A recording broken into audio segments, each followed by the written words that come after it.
நேயர்களுக்கு இனிய மாலை வணக்கம். நாட்டின் முதற்தர செய்தி வழங்குனர் நியூஸ் ஃபர்ஸ்டின் பிரதான செய்திகளோடு இணைந்துள்ளீர்கள். இன்றைய செய்திகளின் உள்ளடக்கம் தொடர்பில் கவனம் செலுத்துகின்ற போது கடற்படையின் விசேட சுற்றி வளைப்பு, மற்றையது கொரோனாவின் இன்றைய நிலைமை, அரசியல் தலையீடுகள், அதற்குள்ளே நாங்கள் வடக்கின் குரல், கிழக்கின் குரல், மலையகத்தின் குரல் என்கின்ற விசேட தொகுப்புகளையும் உள்ளடக்கி இருக்கிறோம். மேலும் வைரஸால் பாதிக்கப்பட்டுள்ள அமெரிக்கா என்கின்ற தலைப்புகளிலே இன்றைய பிரதான செய்திகளினுடைய உள்ளடக்கம் அமைய இருக்கிறது. விரிவான செய்திகளுக்கு நாங்கள் செல்லும் முன்னர் முதலில் இன்றைய பிரதான செய்திகளில் சிறப்பிடம் பெறுகின்ற தலைப்புச் செய்திகள். கடற்படை கைப்பற்றிய 10,000 கிலோ போதைப்பொருள் கரைக்கு கொண்டு வரப்பட்டது. கொரோனா தொற்றுக்குள்ளான மேலும் 3 கண்டுபிடிப்பு. யாழ்ப்பாணத்தில் 2வது கொரோனா நோயாளர் பதிவு. மக்களுக்கு நிவாரணம் வழங்க உரிமம் பெற்ற நிதி கம்பெனிகளுக்கு மத்திய வங்கி சலுகை.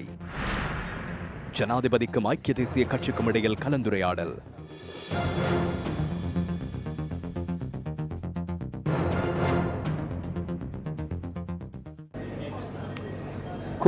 கொரோனாவின் கோரப்பிடியிலிருந்து தேசம் முழுமையாக விடுதலை பெற வேண்டும் என்கின்ற நோக்கிலே நாடளாவிய ரீதியிலே சர்வமத ஆசீர்வாத பூஜைகள் பலவற்றையும் நியூஸ் ஃபர்ஸ்ட் ஏற்பாடு செய்திருக்கிறது.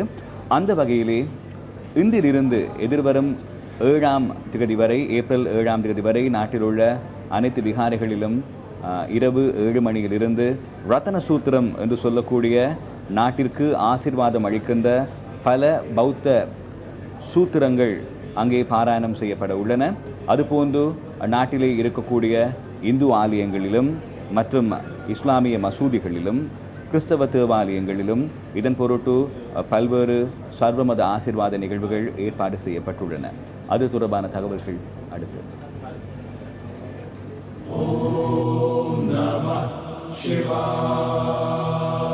கொரோனாவின் கோரப்பிடியிலிருந்து பிரபஞ்சத்தை மீட்பதற்கான இறை வழிபாடு. ஏப்ரல் 3ஆம் தேதி வெள்ளிக்கிழமை காலை 8 மணி முதல் 9 மணி வரை கொழும்பு கொச்சிக்கடை ஸ்ரீ பொன்னம்பல வாணீஸ்வரத்திலிருந்து நேரலையாக கொரோனாவின் பிடியிலிருந்து தேசத்தை மீட்பதற்கான இறை வழிபாடு. குறித்த 1 மணி நேரமும் நாட்டில் உள்ள சகல இந்து ஆலயங்களிலும் வழிபாடு செய்து பிரபஞ்ச நன்மைக்காகவும் தேச நலனுக்காகவும் மக்களின் நீண்ட ஆயுளுக்காகவும் பரம்பொருளை பிரார்த்திக்குமாறு ஆலய குருமாரிடம் அன்போடு வேண்டிக் கொள்கிறோம். கொரோனாவற்ற தேசம், கொரோனாவற்ற நாளை, நாளைய விடியலுக்காய் இன்று வீட்டிலிருப்போம். தனித்திரு, விலகியிரு, விழிப்பாயிரு. சக்தி டிவி, சக்தி எஃப்எம் மற்றும் நியூஸ் ஃபர்ஸ்டின் ஆன்மீக பணி.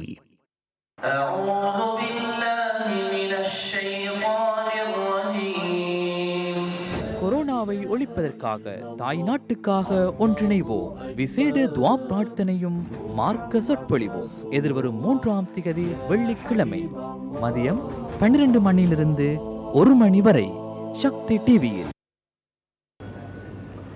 நாட்டின் பெருமளவிலான போதைப்பொருள் சுற்றி வளைப்பு நடவடிக்கை தொடர்பிலான தகவல் இன்று திக்கோவிட்ட பகுதியிலே இருந்து பதிவாகி இருந்தது.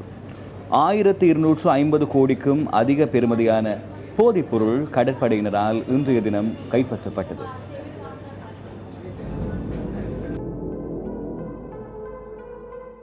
இலங்கை கடற்பரப்பில் கடற்படையின் குற்றப்புலனாய்வு பிரிவு தொடர்ச்சியாக மேற்கொண்ட சோதனை மற்றும் புலனாய்வு தகவல்களை அடிப்படையாக கொண்டு இந்த சுற்றி வளைப்பு மேற்கொள்ளப்பட்டுள்ளது. இலங்கையின் தென் கடற்பரப்பில் இருந்து 463 கடல் மைல் தொலைவில் பயணித்துக் கொண்டிருந்த கப்பல் ஒன்று கடற்படையினரால் சோதனைக்குட்படுத்தப்பட்டது. இந்த கப்பலில் எந்த நாட்டினுடைய கொடியும் இருக்கவில்லை.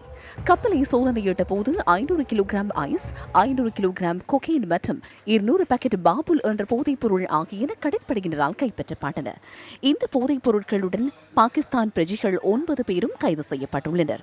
கடந்த 2 மாதங்களுக்குள் இலங்கைக்குள் போதைப் பொருளை கொண்டு வந்த நிலையில் சர்வதேச கடல் எல்லையில் சுற்றி வளைக்கப்பட்ட 3வது கப்பல் இதுவாகும். பிப்ரவரி மாதம் 22ஆம் மற்றும் 25ஆம் தேதிகளில் நாட்டுக்கு போதைப் பொருளை கொண்டு வந்த 2 கப்பல்களில் இருந்தும் 27 சந்தேக நபர்கள் கைது செய்யப்பட்டுள்ளனர். கொரோனா வைரஸினால் பாதிக்கப்பட்டுள்ள மக்களுக்கு சலுகைகளை வழங்குவதற்காக உரிமம் பெற்ற நிதி கம்பெனிகள் மற்றும் சிறப்பியல்பு வாய்ந்த குத்தகை விடும் கம்பெனிகளுக்கு அரசாங்கம் விசேட சலுகைகளை வழங்கியுள்ளது. வைப்பாளர்களினால் திடீரென மேற்கொள்ளப்பட்ட பணம் மீளப்பெறுகைகள் மற்றும் கொடுகடன் கட்டணத்தின் மீள செலுத்துகையின்மை காரணமாக உரிமம் பெற்ற நிதி கம்பெனிகள் அல்லது சிறப்பியல்பு வாய்ந்த குத்தகை விடும் கம்பெனிகள் எதிர்நோக்கும் அழுத்தத்தினை குறைப்பதற்கு இந்த சலுகை வழங்கப்பட்டுள்ளது. இதனூடாக தவணை வைப்புகள், சேமிப்பு வைப்புகள் மற்றும் கடன்கள் என்பனவற்றின் மீதான திரவத்தன்மை சொத்து தேவைப்பாட்டின் பராமரிப்பினை குறைக்க நடவடிக்கை எடுக்கப்பட்டுள்ளதாக மத்திய வங்கி குறிப்பிடுகிறது. உரிமம் பெற்ற நிதி கம்பெனிகள் மற்றும் சிறப்பியல்பு வாய்ந்த குத்தகைக்கு விடும் கம்பெனிகளுக்கு குறைந்தளவு மைய மூலதன தேவைப்பாடுகளுக்கு இணங்கி செல்வதற்கு 1 வருட கால நீடிப்பு வழங்கப்பட்டுள்ளது. அதன்படி 2 பில்லியன் ரூபாய் வரையிலான மூலதன விரிவாக்கத்திற்கு இந்த வருடம் டிசம்பர் மாதம் 31ஆம் தேதி வரை கால அவகாசம் வழங்கப்பட்டுள்ளது. 2.5 பில்லியன் ரூபாய் வரையிலான மூலதன விரிவாக்கத்திற்கு அடுத்த வருடம் டிசம்பர் மாதம் 31ஆம் தேதி வரை கால அவகாசம் வழங்கப்பட்டுள்ளது. இலங்கை வைப்பு காப்புறுதி மற்றும் திரவத்தன்மை ஆதரவளிப்பு திட்டத்தின் கீழ் குறித்த நிறுவனங்களுக்கு திரவத்தன்மை ஆதரவளிப்பினை வழங்குவதற்கான சாத்தியக்கூறுகளை உறுதி செய்வதற்கான செயல்முறைகள் தற்போது ஆராயப்படுவதாகவும் இலங்கை மத்திய வங்கி குறிப்பிடுகிறது. கொரோனா தொற்றுக்குள்ளானவர்களுடைய எண்ணிக்கை நேற்றைய தினத்திலே 143ஆக அமைந்திருந்தது. இன்றைய தினம் இந்த எண்ணிக்கை 3ஆல் அதிகரித்து கொரோனா தொற்றுக்குள்ளானவர்களுடைய எண்ணிக்கை 146ஆக அமைந்திருக்கிறது. இதேவேளை இதுவரை 21 தொற்றுக்குள்ளானவர்கள் பூரணமாக குணமடைந்து வீடு திரும்பி இருக்கிறார்கள். 126 பேர் தொடர்ந்து கொரோனா தொற்றுக்கு இலக்கான நிலையிலே சிகிச்சை பெற்று வருகிறார்கள். இதே வேளையிலே கொழும்பு மாவட்டத்திலே அதிகளவிலான கொரோனா நோயாளர்கள் பதிவாகி இருக்கிறார்கள். இன்றைய தினம் புதிதாக 3 கொரோனா நோயாளர்கள் தொற்றுக்குள்ளானவர்கள் அடையாளம் காணப்பட்டிருந்தார்கள். ஒருவர் யாழ்ப்பாணத்திலும், மற்றவர் குருநாகலிலும், மற்றவர் கொழும்பு மரதானையிலும் இன்றைய தினத்திலே அடையாளம் காணப்பட்டிருந்தார். ஆக மொத்தத்திலே கொழும்பு மாவட்டத்திலே கொரோனா தொற்றுக்குள்ளான 32 பேர் இதுவரையில் அடையாளம் காணப்பட்டிருக்கிறார்கள். புத்தளத்திலே 25 பேரும், களுத்துறையிலே 24 பேரும் அடையாளம் காணப்பட்டிருக்கிறார்கள். அதற்கு மேலதிகமாக கம்பஹா மாவட்டத்தில் 11 பேரும், கண்டி மாவட்டத்தில் 4வரும், ரத்தினபுரியிலே 3வரும் கொரோனா தொற்றுக்கு உள்ளானவர்கள் அடையாளம் காணப்பட்டிருக்கிறார்கள். யாழ்ப்பாணத்திலே 2 நோயாளர்களும், குருநாகலிலே, காலி, மட்டக்களப்பு, பதுளை, மாத்தறை மாவட்டங்களிலே தலா 1 நோயாளியும் கொரோனா தொற்றுக்கு உள்ளானவர்கள் இதுவரை அடையாளம் காணப்பட்டிருக்கிறார்கள். அதேவேளையில் இன்றைய தினம் 3 பூரணமாக கொரோனா தொற்றிலே இருந்து குணம் அடைந்து வீடு திரும்பி இருக்கிறார்கள். ஆக மொத்தத்திலே கொரோனா தொற்றிலிருந்து பூரணமாக குணமடைந்து வீடு திரும்பியவர்களுடைய எண்ணிக்கை இதுவரையிலும் 21ஆக அதிகரித்துள்ளது. இதேவேளை யாழ்ப்பாணத்தில் அண்மையிலே அரியாலையிலே நடைபெற்ற ஆராதனையில் கலந்து கொண்ட மற்றொருவர் கொரோனா தொற்றுக்கு உள்ளாகியுள்ளமை இன்றைய தினம் உறுதிப்படுத்தப்பட்டிருக்கிறது. இது தொடர்பான தகவல்களை இன்றைய வடக்கின் குரலிலே நாங்கள் ஆராய இருக்கிறோம். இதன் அடிப்படையிலே யாழ்ப்பாணத்திலே அடையாளம் காணப்பட்ட கொரோனா தொற்று நோயாளிகளுடைய எண்ணிக்கை 2ஆக அதிகரித்திருக்கிறது. இது தொடர்பிலே வடமாகாண சுகாதார சேவைகள் பணிப்பாளர் வைத்திய கலாநிதி ஆர் கேதீஸ்வரன் இன்றைய தினம் நியூஸ் ஃபர்ஸ்டுக்கு கருத்து வெளியிட்டிருந்தார்.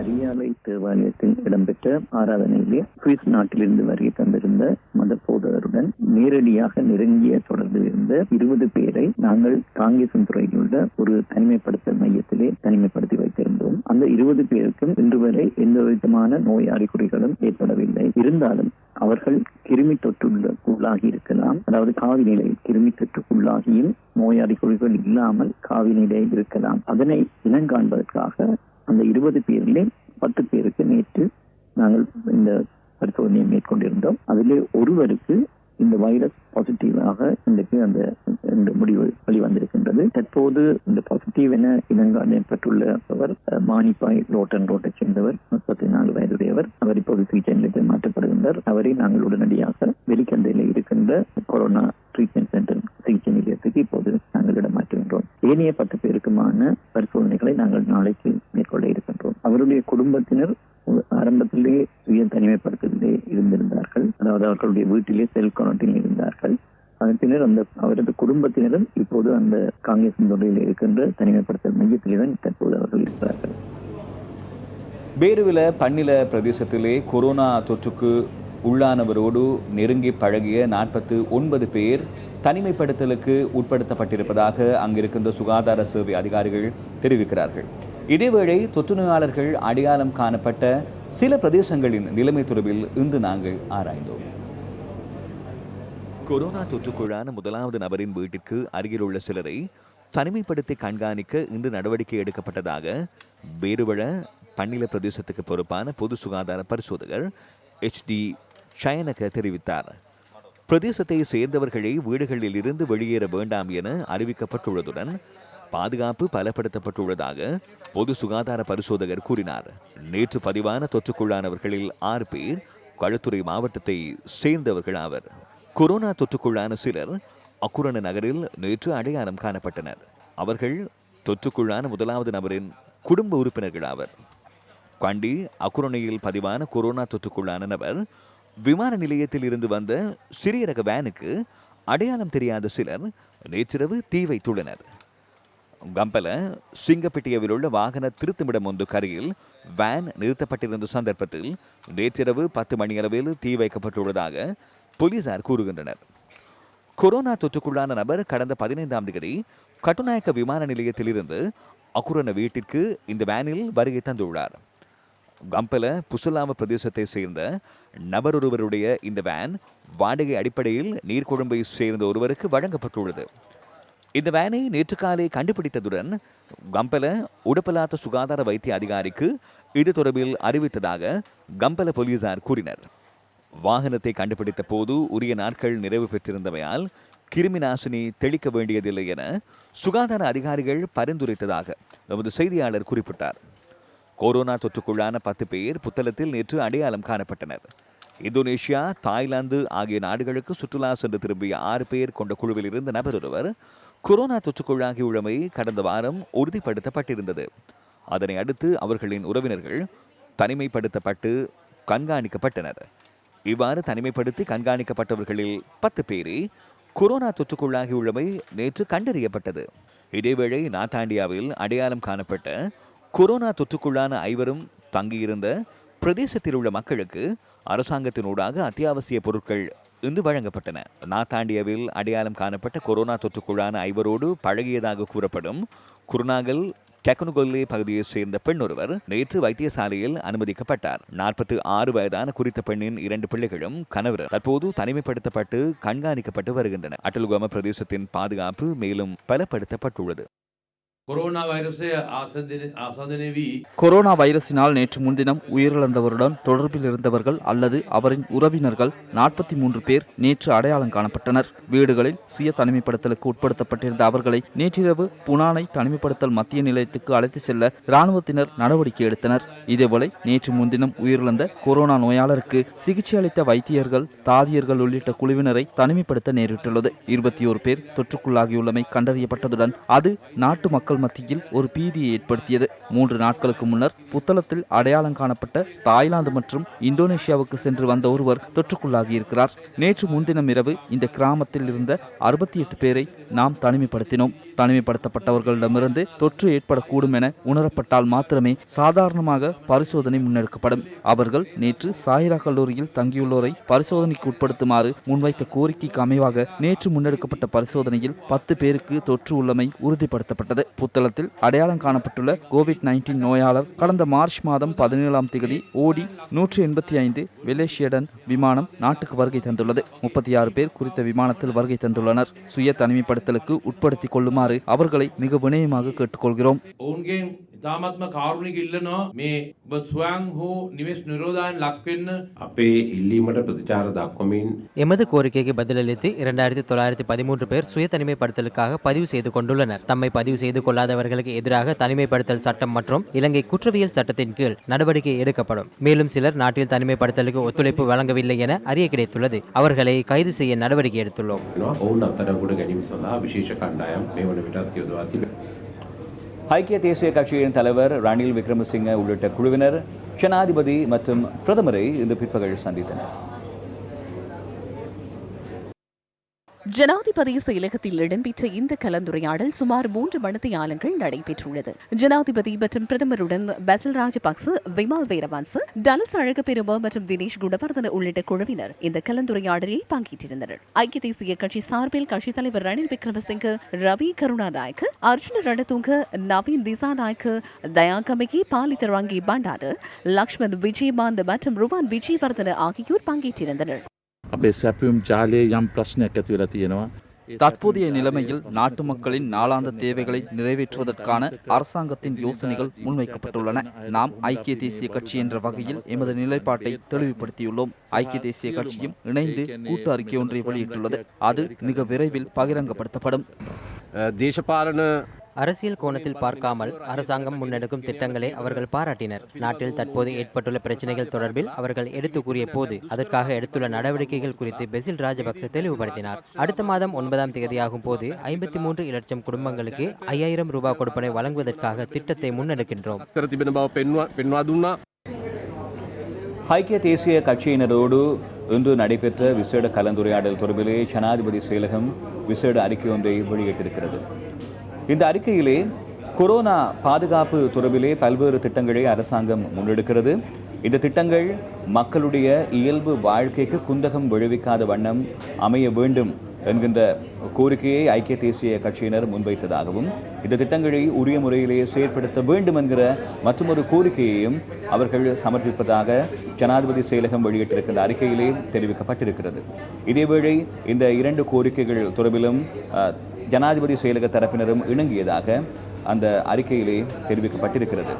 இதேவேளை கொரோனா வைரஸை கட்டுப்படுத்துவதற்காக அரசாங்கம் முன்னெடுக்கின்ற பல்வேறு திட்டங்கள் தொடர்பில் ஐக்கிய மக்கள் சக்தியின் தலைவரும் முன்னாள் அமைச்சருமான சஜித் பிரேமதாச கருத்து வெளியிட்டார்.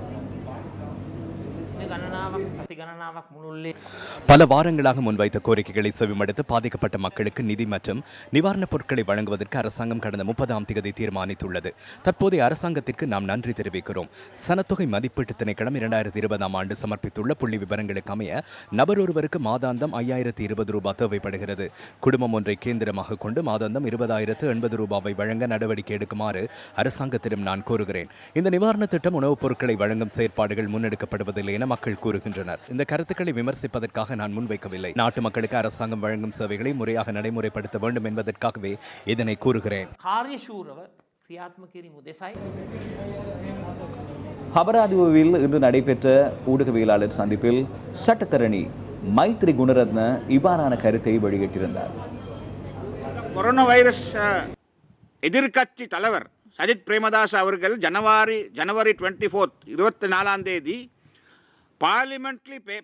பார்லிமெண்ட்லி பேசி சொன்னார், இந்த கொரோனா வைரஸ் ஒன்று வருது, இது உலகத்தில் எல்லா இடத்துல போகுது, அதனால இது கவனமாக வேலை செய்ய வேணும். ஆனால் அரசாங்கம் இது பற்றி கவனிக்க இல்லை. அது ஒரு பக்கத்துக்கு போட்டு அரசாங்கம் என்ன செஞ்சாங்க, அரசாங்கம் பார்த்தாங்க எப்படி சரி பார்லிமெண்ட்டில் போயிட்டு எலெக்ஷனை வைக்க வேணுமெண்டு, அவங்களுக்கு 2/3 மெஜாரிட்டி வேணும்னு தான் அவங்க பார்த்துக்கிட்டு இருந்தாங்க. ஒரு வசதியும் இப்போ செய்ய இல்லை. பசில் ராஜபக்ச கொண்டாந்துருக்க அவரு கொண்டாந்து என்ன செய்ய பார்க்குறாங்க, அவரு கொண்டாந்து எலெக்ஷன் வேலை தாயை செய்ய பார்க்குறாங்க. ஆட்களுக்கு சாப்பாடு கொடுக்கறதுக்கு இந்த ஆட்கள் அரசாங்கத்தில் வேலை செய்கிற ஆட்கள் இருக்காங்க. 18 லட்சம் ஆட்கள் இருக்காங்க அரசாங்கத்தில் வேலை செய்கிற ஆட்கள். அவங்க பாவிக்காமல் போட்டு கேம்பெயின் மேனேஜர் பசில் ராஜபக்ச கொண்டாந்து அவரை போட்டு இப்போ ஆட்களுக்கு இந்த சாமானம் கொடுக்கறதுக்கு வேலை செஞ்சுக்கிட்டு போப்பாங்க. இது இந்த கொரோனா வைரஸ்னால ஒரு அரசியல் செய்யாமல் எல்லாம் சேர்ந்து வேலை செய்யணும். சேர்ந்து வேலை செய்கிறதுக்கு எல்லாத்துக்கும் விருப்பம். ஆனால் சேர்ந்து வேலை செய்கிற நேரம் இவங்க என்ன செய்கிறாங்க, இவங்க பொலிட்டிக்ஸ் செய்கிறாங்க. இலங்கை போன்ற நாடுகளுக்கு இவ்வாறான காலகட்டங்களிலே நிவாரணம் வழங்குமாறு ஜனாதிபதி கோட்டாபய ராஜபக்ச சர்வதேச நிதி நிறுவனங்களிடம் கோரிக்கை ஒன்றை முன்வைத்துள்ளார். உலக சுகாதார ஸ்தாபனத்தின் பணிப்பாளர் நாயகம் டாக்டர் டெட்ரஸ் அத்தனமுடனான தொலைபேசி கலந்துரையாடலிலேயே ஜனாதிபதி இந்த கோரிக்கையை விடுத்துள்ளார். கொரோனா ஒழிப்பு தொடர்பில் இலங்கை அரசாங்கம் முன்னெடுத்துள்ள திட்டங்கள் தொடர்பில் உலக சுகாதார ஸ்தாபனத்தின் பணிப்பாளர் நாயகம் ஜனாதிபதி கோட்டாபய ராஜபக்சவுக்கு நன்றி தெரிவித்துள்ளார். நேற்றைய தொலைபேசி உரையாடல் தொடர்பில் ட்விட்டரில் பதிவிடப்பட்டுள்ளது. வைரஸ் பரவலினால் ஆசிய பிராந்தியத்தின் பொருளாதார மற்றும் சுகாதாரத்துக்கு ஏற்பட்டுள்ள அச்சுறுத்தல் தொடர்பில் இதன்போது கலந்துரையாடியதாகவும் உலக சுகாதார ஸ்தாபனத்தின் பணிப்பாளர் நாயகம் தெரிவித்துள்ளார். சுற்றுலாத்துறை, ஏற்றுமதி, வெளிநாட்டில் தொழில் புரிபவர்களுக்கு கிடைக்கும் வருமானம் மற்றும் கடன், பங்குச்சந்தையில் சர்வதேச முதலீடுகளில் தங்கியுள்ள கொரோனா தொற்றினால் பாதிப்பை எதிர்நோக்கியுள்ள இலங்கை போன்ற அபிவிருத்தி அடைந்து வரும் நாடுகளுக்கு நிவாரணங்களை வழங்குமாறு ஜனாதிபதி இதன்போது கோரிக்கை விடுத்துள்ளார். கடனை ரத்து செய்தல் அல்லது கடனை திருப்பிச் செலுத்துதல் தொடர்பான விடயங்களுக்கு சர்வதேச நாணய நிதியத்தின் முகாமைத்துவ பணிப்பாளர், உலக வங்கியின் தலைவர், ஆசிய அபிவிருத்தி வங்கியின் தலைவர் மற்றும் கடன் வழங்கும் முன்வரிசை நாடுகளின் தலைவர்கள் ஆகியோரை இணைத்துக் கொள்ளுமாறு ஜனாதிபதி வேண்டுகோள் விடுத்துள்ளார். பல மாவட்டங்களிலே இன்று காலை 6 மணிக்கு தளர்த்தப்பட்ட ஊரடங்கு சட்டம் மீண்டும் பிற்பகல் 2 மணிக்கு அமுல்படுத்தப்பட்டது. ஊரடங்கு சட்டம் தளர்த்தப்பட்ட போது பதிவான காட்சிகள் அடுத்து. ஹட்டன் நகரில் ஊரடங்கு சட்டம் தளர்த்தப்பட்ட போதிலும் குறைந்தளவிலான மக்களை பொருட்கொள்வனவில் ஈடுபட்டனர். சில பகுதிகளில் வர்த்தக நிலையங்கள் மற்றும் வங்கிகளில் மக்கள் சமூக இடைவெளியை கடைபிடித்து வரிசையில் நின்று பொருட்களை கொள்வனவு செய்வதை காணக்கூடியதாக இருந்தது. குருநாகல் மாவட்டத்தின் பல இடங்களில் வங்கி மற்றும் வர்த்தக நிலையங்களில் மக்கள் நீண்ட வரிசையில் நின்றனர். மாத்தளை மாவட்டத்திலும் பொதுமக்கள் பொருட்கொள்வனவில் ஈடுபட்ட வீதம் குறைவாகவே காணப்பட்டது. யட்டியாந்தோட்டையிலும் மக்கள் சமூக இடைவெளியை பேணி பொருட்கொள்வனவில் ஈடுபட்டனர். பண்டாரவளையில் மக்கள் பொருட்கொள்வனவில் ஈடுபட்ட காட்சிகள் இவ்வாறு பதிவாகின. அக்கரைப்பற்று, ஆலையடிவம்பு ஆகிய பகுதிகளில் சந்தை மூடப்பட்டு மைதானம் மற்றும் பொது இடங்களில் பொருட்கள் விற்பனை செய்யப்பட்டன. அட்டாளைச்சேனை, பாலமுனை போன்ற பகுதிகளில் மக்கள் நடமாட்டம் குறைவாகவே காணப்பட்டது. கல்முனையில் இன்று எமது கேமராவில் இவ்வாறான காட்சிகள் பதிவாகின. மட்டக்களப்பு மாவட்டத்திலும் குறைந்தளவு மக்களை வர்த்தக நிலையங்களுக்கு சென்று பொருட்கொள்வனவில் ஈடுபட்டதை காண முடிந்தது. மட்டக்களப்பு மாவட்டத்தில் இன்றைய தினம் அத்தியாவசிய பொருட்கள் விற்பனை செய்யும் வர்த்தக நிலையங்கள், மருந்தகங்கள் மட்டுமே திறக்கப்பட்டிருந்தன. மட்டக்களப்பு பொதுச்சந்தையில் மக்கள் ஒன்று கூடுவதை தவிர்க்கும் வகையில் மட்டக்களப்பு மைதானம், பூங்கா ஆகிய இடங்களில் சந்தைகள் நடத்தப்பட்டன. இதேவேளை ஓட்டமாவடி, சித்தாண்டி போன்ற பகுதிகளில் மக்கள் பொருட்கொள்வனவில் ஈடுபட்ட காட்சிகளே இவை. திருகோணமலை மூதூர் பகுதியில் கடைகளில் சன நெரிசல் அதிகமாக காணப்பட்டதுடன் வங்கி மற்றும் எரிபொருள் நிரப்பு நிலையங்களில் மக்கள் நீண்ட வரிசையில் நின்றனர். பெரும்பாலான பகுதிகளில் சமூக இடைவெளியை மக்கள் பேணியிருந்தமை குறிப்பிடத்தக்கது. திருகோணமலை பஸ் நிலையத்திலும் பொருட்கள் விற்பனை செய்யப்பட்டன. கொரோனா தொற்றை கண்டறிய முடியும், அது தொடர்பான பரிசோதனைகளை எங்களால் செய்ய முடியும் என்கின்ற விடயத்தினை இதற்கு முன்னர் யாழ் போதனா வைத்தியசாலை தரப்பினர் தெரிவித்திருந்தார்கள். இன்றைய வடக்கின் குரல் தொகுப்பு மூலமாக யாழ்ப்பாணத்தில் இருக்கின்றார் எங்களுடைய அலுவலக செய்தியாளர் ராசுதுரை சேரூபன். மேலும் பல பிராந்திய செய்தியாளர்கள் வடமாகாணத்தில் இருக்கிறார்கள். அவர்கள் அங்கிருந்து சொல்லுகிற தகவல்கள் தொடர்பிலே கவனம் செலுத்துகிறார். இன்று மன்னார் மாவட்டத்திலே ஒரு சுமூகமான பொருட்கொள்வனம் இடைபெறுவதையும் அத்தோடு மக்கள் சுமூகமான முறையிலே நடமாடுவதையும் எம்மால் அவதானிக்கக்கூடியதாக இருக்கின்றது. இன்று மக்கள் மிகவும் குறைவாகவே பொருட்களை கொள்வனவு செய்வதையும் எவ்வாறு அவதானிக்கக்கூடியதாக இருக்கின்றது. நியூஸ் பஸ் செய்திகளுக்காக மன்னாரிலிருந்து ராமு ஜீவன். சன நெரிசல்கள் மத்தியிலே பொருட்களை வேண்டிக் கொண்டிருப்பதையும் எம்மால் அவதானிக்கக்கூடியதாக இருக்கின்றது. நியூஸ் பஸ் செய்திகளுக்காக பராசிங்கன் சுஜீவன், கிளர்ச்சி சந்தை பகுதியில் இருந்து. வவுனியா நகரில் மக்கள் முண்டியடித்து பொருட்கொள்வனவில் ஈடுபடுவதை நாங்கள் அவதானிக்கக்கூடியதாக இருக்கின்றது. எனினும் இங்கு நகர்ப்பகுதியிலே மரக்கறி கொள்வனவில் ஈடுபடுபவர்கள் என்றாலும் சரி, வங்கிகளில் தமது நடவடிக்கைகளில் ஈடுபடுபவர்களாக இருந்தாலும் சரி, சமூக இடைவெளி என்பதனை அவர்கள் பின்பற்றுவதாக தெரியவில்லை. நியூஸ் பஸ் செய்திகளுக்காக வவுனியா நகர் மத்தியிலிருந்து நவரத்தினம் கபிலநாத். இன்று முல்லைத்தீவு மாவட்டத்தில் ஊரடங்கு சட்டம் தளர்த்தப்பட்டுள்ள போதிலும் மக்கள் கடைகளில் பொருட்கொள்வனவில் ஈடுபடுகின்ற வீதம் குறைந்து காணப்படுகிறது. விசேட அதிரடிப்படையினர், போலீசார் மற்றும் இராணுவத்தினர் இணைந்து காவல் கடமையில் ஈடுபட்டிருக்கின்றனர். நியூஸ் பஸ் செய்திகளுக்காக முல்லைத்தீவிலிருந்து விஜயகுமார், மதிவதனன். மட்டக்களப்பு, அம்பாறை, திருகோணமலை இவற்றை உள்ளடக்கியதாக கிழக்கு மாகாணம் இருக்கிறது. கிழக்கு மாகாணத்தினுடைய இன்றைய நிலைவரம் எவ்வாறாக இருந்தது என்பது தொடர்பான தகவல்களை கிழக்கின் குரலூடாக எமது பிராந்திய செய்தியாளர்கள் வழங்குகிறார்கள்.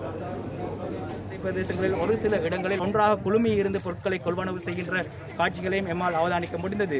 நியூஸ் ஃபர்ஸ்ட் செய்திகளுக்காக திருகோணமலை பிரதேசத்திலிருந்து நான் ஆஷிக் அப்துல். அம்பாறை மாவட்டத்தின் பிரதான வீதிகளில் போலீசாரும் இராணுவத்தினரும் ரோந்து நடவடிக்கையில் ஈடுபட்டுக் கொண்டிருப்பதையும் காணக்கூடியதாக உள்ளது. நியூஸ் ஃபர்ஸ்ட் செய்திகளுக்காக அம்பாறையிலிருந்து எஸ்டி ஜமால்டி. 1 மீட்டருக்கு 1 மீட்டர் நின்று வரிசையாக நின்று பொருட்களை கொள்வனவு செய்கின்றார்களா என்பதும் வரும் கேள்விக்குறியாக இருக்கின்றது. இவ்வாறான நிலைமை இந்த பகுதியில் காணப்படுகின்றது. நியூஸ் பிளஸ் செய்திகளுக்காக மட்டக்களப்பு மாவட்டத்திலிருந்து நல்லதம்பி நித்யானந்தன். மலையக பகுதிகளின் நிலவரம் தொடர்பிலே மலையகத்தின் குரல் தொகுப்பு மூலமாக மலையகத்தினுடைய பல்வேறு பகுதிகளிலும் இருக்கக்கூடிய நமது அலுவலக செய்தியாளர்கள் இன்றைய தினம் தகவல்களை தெரிவித்திருந்தார்கள். பகுதியில் அம்பக்கோட்டை அழுத்தத்தை ஆகிய பகுதிகளை சென்று பார்வையிட்டோம்னா அந்த பகுதிகளில் சுமார் 500க்கும் மேற்பட்ட குடும்பத்தினர் வறுமை கோட்டின் கீழ் வாழ்கின்றனர். அவர்கள் அத்தியாவசிய பொருட்களை பெற்றுக்கொள்வதில் பாரிய சிரமத்தை எதிர்கொண்டு வருகின்றனர். நியூஸ் ஃபர்ஸ்ட் செய்திகளுக்காக உஷா புஷ்பராஜ், திகன நகரில் இருந்து. வரிசை கிரமமாக நின்று தமது பொருட்களை மக்கள் கொள்வனை செய்வதை இங்கு எம்மால் அவதானிக்க முடிகின்றது. நியூஸ் ஃபர்ஸ்ட் செய்திகளுக்காக மாத்தளையிலிருந்து இராசலிங்கம், அருணலிங்கம். வாகன உதிரிப்பாகங்கள் விற்பனை செய்யும் இடங்களில் மக்கள் கூட்டமாக இருந்து ஒருவருடன் ஒருவர் சேர்ந்தவாறு இருந்து பொருட்கொள்வனவுகளில் ஈடுபடக்கூடிய காட்சிகளை எம்மால் காண முடிந்தது. நியூஸ் ஃபர்ஸ்ட் செய்திகளுக்காக பஸ்லான், குருநாகலில் இருந்து. தோட்டப்புறங்களிலே வாழும் மக்கள் மிக அசௌகரியங்களை முகம் கொடுக்கின்றார்கள். 6 மணியிலிருந்து 2 மணி வரை தகர்த்தப்படும் இந்த ஊரடங்கு சட்டத்தின் நேரத்திலே அவர்களுக்கு நகரத்துக்கு வர முடியாத சூழ்நிலை, பஸ் வசதிகள் இல்லாத நிலை ஏற்பட்டுள்ளது. நியூஸ் ஃபர்ஸ்ட் செய்திகளுக்காக தரணிகல பிரதேசத்திலிருந்து அம்மவாசி அருளானந்தம். இந்த நோயினை கட்டுப்படுத்துவதற்காக அரசாங்கத்தினால் விடுக்கப்பட்ட இடைவெளி என்ற ஒரு விடயத்தை கருத்தில் கொண்டு பெரும்பாலான மக்கள் தாங்கள் பொருட்களை கொள்வனவு செய்யும் வேளையிலேயே அந்த விடயத்தை கடைபிடித்திருந்தமை குறிப்பிடத்தக்க. நியூஸ் ஃபர்ஸ்ட் செய்திகளுக்காக பண்டாரவளியிலிருந்து பிச்சமுத்து நவராஜ்குமார். கொழும்பு, கம்பஹா, களுத்துறை, புத்தளம், கண்டி, யாழ்ப்பாணம் என்கின்ற மாவட்டங்களிலே மறு அறிவித்தல் வரை தொடர்ச்சியாக ஊரடங்கு சட்டம் அமுல்படுத்தப்பட்டுள்ளது. அந்த மாவட்டங்களின் நிலைமை தொடர்பில் தற்போது நாங்கள் ஆராய்கிறோம். ஊரடங்கு சட்டம் அமுல்படுத்தப்படும் நேரத்தில் அத்தியாவசிய தேவைகளை தவிர வேறு தேவைகளுக்காக மாவட்டங்களுக்கு மாவட்டம் பயணிப்பது முற்றாக தடை செய்யப்பட்டுள்ளது. தலைநகர் உள்ளிட்ட நாட்டின் பல்வேறு பகுதிகளில் வீதி தடைகள் அமைக்கப்பட்டுள்ளன. கொழும்பு மாநகரில் சுத்தப்படுத்தும் நடவடிக்கை இன்றும் இடம்பெற்றதை காண முடிந்தது. யாழ்ப்பாணத்திலும் மறு அறிவித்தல் வரை ஊரடங்கு சட்டம் அமுல்படுத்தப்பட்டுள்ளது. இரத்த பரிசோதனை, கொரோனா தொற்றுக்குரிய இரத்த பரிசோதனை இன்றைய தினம் யாழ் போதனா வைத்தியசாலை நிர்வாகத்தினரால் ஆரம்பிக்கப்படும் என தெரிவிக்கப்பட்ட போதிலும் அதற்குரிய கருவிகளை பொருத்துகின்ற செயற்பாட்டு தாமதம் காரணமாக இன்னும் 3 நாட்களில் அதனை ஆரம்பிக்க முடியும் எனவும் வைத்தியசாலை பணிப்பாளர் தெரிவித்திருந்தார். யாழ்ப்பாணத்தை பொறுத்தவரையில் தொடர்ந்தும் 8வது நாளாக ஊரடங்கு சட்டம் தளர்த்தப்படாத நிலையிலே மக்கள் வீடுகளுக்குள் முடங்கி இருக்கின்றார்கள். எனினும் நகர்ப்புறங்கள், கிராமப்புறங்கள் என்ற ஒரு பாகுபாடின்றி அத்தியாவசிய பொருட்கள், மருந்து பொருட்களை விநியோகிக்கும் நடவடிக்கைகள் தொடர்ந்து முன்னெடுக்கப்பட்டு வருகின்றது. அது மாத்திரமன்றி நடமாடும் வங்கி சேவைகளும் ஆங்காங்கே இடம்பெற்று வருவதை காணக்கூடியதாக இருக்கின்றது. நியூஸ் செய்திகளுக்காக ராசதுரை ஏறுவன், யாழ்ப்பாணத்திலிருந்து. கம்பஹாவில் இன்று இவ்வாறான காட்சிகள் பதிவாகின.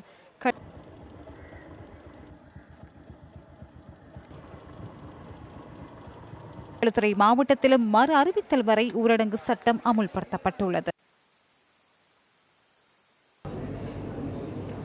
செய்தி அறையில் உள்ள விசேட கலையகத்திலிருந்து இன்றைய பிரதான செய்திகளில் முக்கிய இடம் பிடிக்கின்ற பல செய்திகள் தொடர்பிலே உங்களுடைய கவனத்திற்கு கொண்டு வந்திருந்தோம். நமது பிரதான செய்தி கலையகத்திலிருந்து மேலும் பல முக்கிய தகவல்களுடன் உங்களோடு மதிவதனிக்குமார். நன்றி கோகுல். மேலும் சில உள்நாட்டு செய்திகள். கொரோனா ஒழிப்பு தொடர்பில் உலக நாடுகள் கவனம் செலுத்தியுள்ள நிலையில் அவிகன் என்ற மருந்தை பரிசீலிக்க ஜப்பான் ஆரம்பித்துள்ளது. கொரோனா வைரஸை கட்டுப்படுத்த இந்த மருந்தை பயன்படுத்த முடியுமா என ஆய்வுகள் மேற்கொள்ளப்படுகின்றது. அவிகன் மருந்தை உற்பத்தி செய்த நிறுவனம் இந்த ஆய்வை ஆரம்பித்துள்ளதுடன் ஆய்வுகள் ஜூன் மாதம் நிறைவடைய உள்ளதாக அறிவிக்கப்பட்டுள்ளது. கொரோனா வைரஸ் தொற்றுக்குள்ளாகிய 100 பேருக்கு இந்த மருந்து வழங்கப்பட்டு ஆய்வுக்குட்படுத்தப்படுகின்றது. இதேவேளை இந்த மருந்தினால் பின் விளைவுகள் ஏற்பட முடியும் என்பதால் அரசாங்கத்தின் அனுமதி வழங்கப்பட்டால் மாத்திரமே இதனை பயன்படுத்த முடியும் என ஜப்பான் தெரிவித்துள்ளது. 2ஆம் உலகப் போருக்கு பின்னர் உலகம் எதிர்நோக்கும் மிகப்பெரிய சவால் கொரோனா வைரஸின் ஆதிக்கம் என ஐக்கிய நாடுகள் சபை தெரிவித்துள்ளது. பஞ்ச ஈஸ்வரங்களில் பாடல் பெற்ற தலமான திருக்கோணேஸ்வரர் ஆலயத்தின் வருடாந்த திருவிழா ஒத்திவைக்கப்பட்டுள்ளது. நாட்டில் நிலவுகின்ற அசாதாரண சூழலை கருத்தில் கொண்டு திருக்கோணேஸ்வரர் ஆலய பரிபாலன சபை இந்த தீர்மானத்தை எடுத்துள்ளது. தேவார முதலிகளில் முதல்வரான திருஞான சம்பந்தரால் கோண மாமலை அமர்ந்தார் என போற்றி பாடப்பட்ட திருக்கோணேஸ்வரர் ஆலயம் வரலாற்று தொன்மை மிக்கதாகும். கிழக்கின் அடையாள சின்னமாக விளங்கும் இந்த பாரம்பரிய திருத்தலத்தின் வருடாந்த திருவிழா பங்குனி உத்தரமான எதிர்வரும் 6ஆம் தேதி கொடியேற்றத்துடன் ஆரம்பமாக இருந்தது. எனினும் கொரோனா தொற்று அச்சத்தால் மக்களின் நலன் கருதி திருவிழாவை இந்த வருடம் ஒத்திவைக்க இன்று நடைபெற்ற நம்பிக்கை பொறுப்பாளர் கூட்டத்தில் உத்தேசிக்கப்பட்டது. அதற்கான பிராயச்சித்தமாக சமய தலைவர்கள் பக்தர்களின் ஆலோசனையின் பிரகாரம் சம்பு ரோட்சண யாகம் நிறைவேற்ற தீர்மானிக்கப்பட்டது. இதனிடையே வாழ்வாதாரமின்றி இன்னல்களை எதிர்நோக்கியுள்ள சுமார் 200 குடும்பங்களுக்கு திருகோணமலை பலநோக்கு கூட்டுறவு சங்கத்தின் உதவியுடன் அத்தியாவசிய உணவுப் பொருட்களை வழங்கவும் ஏற்பாடு செய்யப்பட்டுள்ளது. துரதிர்ஷ்டவசமாக தற்போது நிலவும் பேரிடர் காரணமாக எங்களுடைய மக்கள் மிகவும் இடரினால் பாதிக்கப்பட்டிருக்கின்ற காரணத்தினாலும் தொடர்ந்து 21 நாட்களுக்கு இடம்பெற இருந்த அந்த திருவிழாவினை நாங்கள் ஒத்திவைக்க வேண்டிய ஒரு கட்டாயத்திற்கு நிர்பந்திக்கப்பட்டோம். இது மக்களுக்காக செய்ய வேண்டிய ஒரு கடமை என நாங்கள் நினைத்து எங்களுடைய நம்பிக்கை பொறுப்பாளர் அமைப்பு அதனை ஒத்திவைக்குமாறு கேட்டுக்கொண்டதற்கு இணங்க அதனை தெரிவித்துக் கொள்கிறோம். இப்பொழுது இந்த இடரினால் பாதிக்கப்பட்டிருக்கின்ற மக்களுக்கு 3-4 கட்டங்களாக அவர்களுக்கு உலர் உணர்வு பொதிகளை கொண்டு போய் சேர்ப்பதற்கு நாங்கள் முடிவு செய்திருக்கிறோம். மட்டக்களப்பு மாவட்ட முன்னாள் அரசாங்க அதிபர் மா உதயகுமார் இன்று ஊடக சந்திப்பொன்றை ஏற்பாடு செய்திருந்தார்.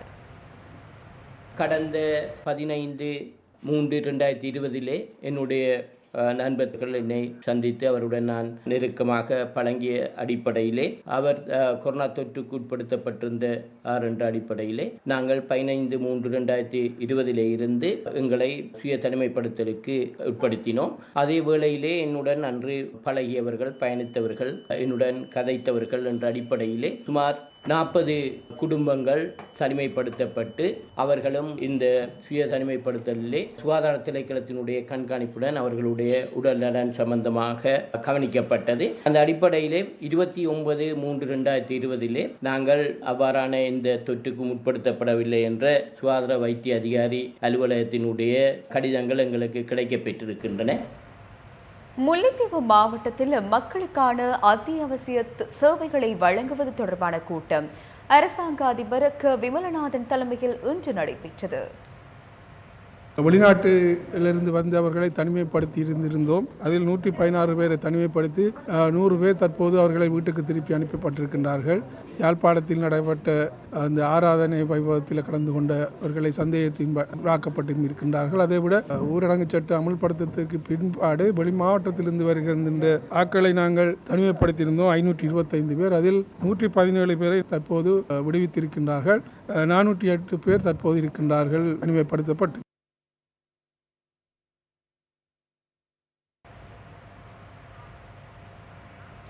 தொழில் நிமித்தம் கொழும்புக்கு வருகை தந்து தற்போது நெருக்கடிக்குள்ளாகியுள்ள இளைஞர் யுவதிகளை மீள அவர்களின் சொந்த ஊர்களுக்கு அனுப்புவதற்கான அனுமதியை அரசாங்கம் வழங்கியுள்ளதாக இலங்கை தொழிலாளர் காங்கிரசின் தலைவரும் அமைச்சருமான ஆறுமுகன் தொண்டமான் கூறுகின்றார். முந்தா நாள் காலையில் ஜனாதிபதி நான் தொடர்பு கொண்ட நேரம் சொன்னார், இன்றைக்கு கேபினெட்டில் முடிவெடுப்போன்னு. அதன் அடிப்படையில் இந்த கடந்த 3-4 நாள்களாக சேகரித்த விவரங்கள்லாம் நான் ஜனாதிபதிக்கும் பிரதமருக்கும் இராணுவ தளபதிக்கும் அனுப்பியிருக்கேன். அதன் அடிப்படையில் சில நடவடிக்கைகள் கொழும்பில் எடுக்கப்பட்டிருக்கு. இப்போ வத்தலையிலலாம் பிளட் டெஸ்ட்லாம் பண்ணியிருக்காங்க, சோதிச்சிருக்காங்க சில பேர். அந்த அடிப்படையில் இன்றைக்கி இப்போ தான் கேபினெட் 10:30 மணிக்கு காலையில் தொடங்கி இப்போ முடிஞ்சிச்சு. கேபினெட்டில் இப்போ ஒத்துக்கிட்டாங்க. முதல்ல சொன்னாங்க இந்த மாதிரி இங்கேயே இருக்க வச்சு அவங்களுக்கு ஒரு கொடுப்பனவு ஏதாவது கொடுப்போமான்னு. அப்போ நான் சொன்னேன், இன்றைக்கி இருக்க சூழ்நிலையில் பணம் எவ்வளவு கொடுத்தாலும் போய் சாமான் வாங்குறதுக்கு ஊரடங்கு சட்டம் இருக்கிறதால வெளியே போக முடியாது. அந்த அடிப்படையில் கடைசியாக முடிவு பண்ணாங்க, நம்ம இளைஞர் யுவதிகளை அவங்கவுங்க வீடுகளுக்கு கொண்டாந்து அங்கே வச்சு செல்ஃப் குவாரண்டைன் அந்த அடிப்படையில் பண்ணுவோன்னு சொல்லி பாதுகாப்பு படைகள் மூலமாக இன்னும் ஒரு நாளில் நம்ம இளைஞர் யுவதிகளை எல்லாத்தையும் வந்து அவங்க அப்பா அம்மாவோட சேர்ந்து அந்தந்த தோட்டங்களுக்கு திரும்புறதுக்கு ஒன்றே ஒன்று உங்கள்கிட்ட கேட்டுக்கிறது, தயவு செய்து நீங்கள் வந்து இதுக்கு முழு ஒத்துழைப்பு கொடுங்க. அங்கே வந்து செல்ஃப் குவாரண்டைனாக இருந்தீங்கன்னா 14 நாளைக்கு. அப்போ ஏன்னா நம்ம ஒத்துழைப்பு கொடுத்தா தான் இந்த இன்றைக்கி இருக்கிற இந்த பாரிய நோயிலிருந்து நம்ம மீட்டு வர முடியும்.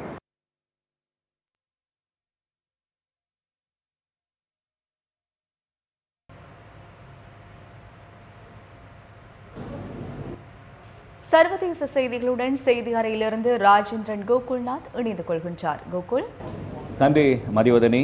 இன்று மாலை வரையான காலப்பகுதியில் கோவிட்-19 தொற்றினால் சர்வதேச ரீதியில் உயிரிழந்தவர்களுடைய எண்ணிக்கை 42,000 தாண்டியுள்ளது.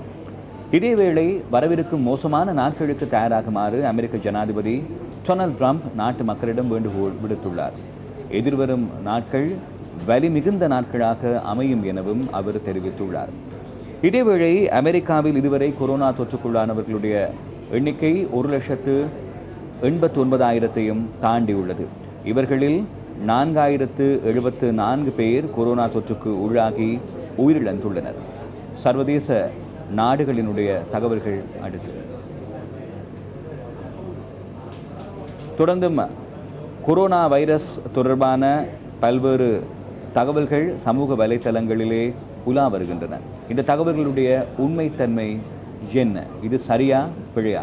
இது தொடர்பான தகவல்களை வழங்குகிறார் செய்தி கலையகத்திலிருந்து ஜெஃப்ரி யுவதர்ஷன். வணக்கம் கூகுள் நேயர்கள் அனைவருக்கும் வணக்கம்.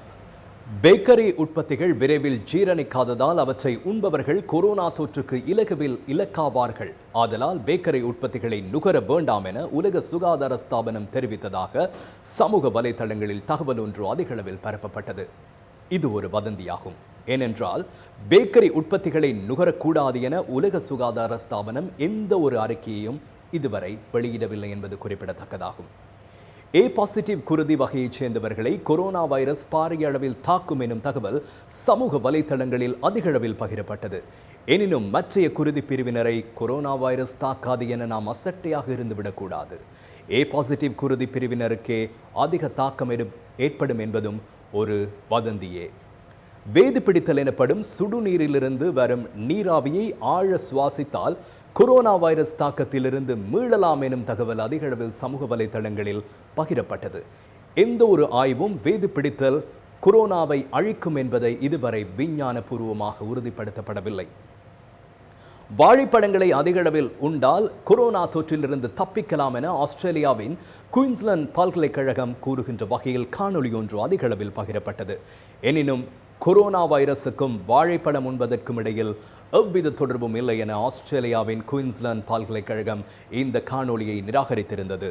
ஏபிசி ஆஸ்திரேலியா மற்றும் வால் ஸ்ட்ரீட் ஜேர்னல் எனும் 2 நிறுவனங்கள் முன்னர் வெளியிட்டிருந்த காணொலிகளை திரிவுபடுத்தி இந்த காணொலி உருவாக்கப்பட்டிருந்தமை குறிப்பிடத்தக்கதாகும்.